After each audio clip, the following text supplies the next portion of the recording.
Welcome to my page ঘরোয়া recipe.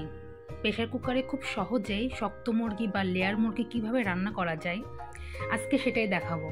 অনেকেই আছে শক্ত মুরগি রান্না করতে অনেক ভয় পায়, যদি প্রেশার কুকারে রান্না করা যায় তাহলে খুব সহজেই এই মাংসটা নরম হয়ে আসবে এবং দ্রুত রান্না হয়ে যাবে, সময়ও বাঁচবে। যারা কর্মজীবী নারী আছে তাদের জন্য এটা বেস্ট রেসিপি হতে চলেছে। প্রথমেই আমি কড়াইতে সরিষার তেল গরম করে তাতে একে একে গোটা মশলাগুলো ফোড়ন দিয়ে কেটে রাখা পেঁয়াজগুলো দিয়ে দিব।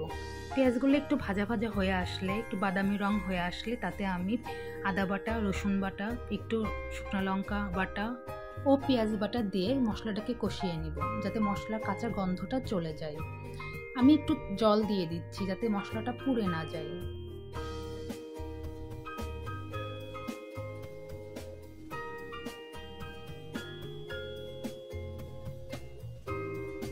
মশলাগুলো কষানো হয়ে আসলে এবার আমি একে একে হলুদের গুঁড়ো, মরিচের গুঁড়ো ও ধনিয়ার গুঁড়ো দিয়ে আরেকটু ভালোভাবে কষিয়ে নিব।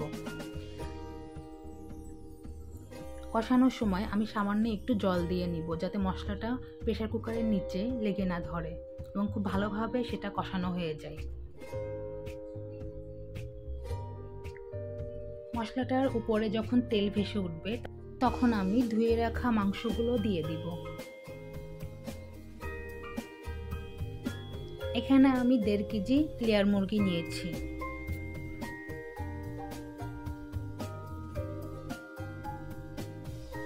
মাংসগুলো প্রেসার কুকারে দিয়ে এবার আমি সামান্য লবণ দিয়ে দিব। যার যতটুকু লবণ লাগবে সে সেভাবেই লবণ দেবে। এখন মশলার সাথে খুব ভালোভাবে মাংসগুলো আমি কষিয়ে নিব। আমি এখানে কোনো এক্সট্রা জল দিব না, মাংস থেকেই জল বের হবে, সেটা দিয়েই রান্না করব। মাংসটা খুব ভালোভাবে কষিয়ে আসলে এবার আমি প্রেসার কুকারের ঢাকনাটা লাগিয়ে দিব। এই দেখেন আমার মাংস থেকে যথেষ্ট পরিমাণে জল বের হয়েছে, তাই এখানে আমি কোনো রকম এক্সট্রা জল ব্যবহার করব না। প্রেসার কুকারের ঢাকনা দিয়ে আমি 2টা সিটি দিয়ে নিব মিডিয়াম আঁচে। আমার 2টা সিটি চলে আসলে প্রেসার কুকারকে আমি ঠান্ডা করে নিয়ে ঢাকনাটা খুলে নিব।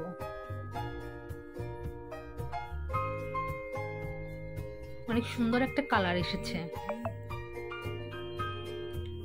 কয়েকটা গোটা কাঁচা মরিচ, জিরার গুঁড়ো ও গরম মশলার গুঁড়ো দিয়ে আর একটু কষিয়ে মাংসটাকে আমি নামিয়ে নিব।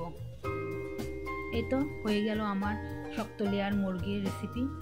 আপনারাও বাসায় এভাবে ট্রাই করবেন, খুব দ্রুত এবং সময় বেঁচে যাবে আপনাদের। রেসিপিটি ভালো লাগলে লাইক, শেয়ার ও কমেন্ট করতে ভুলবেন না কিন্তু। পাশে থাকবেন ঘরোয়া রেসিপির। ধন্যবাদ।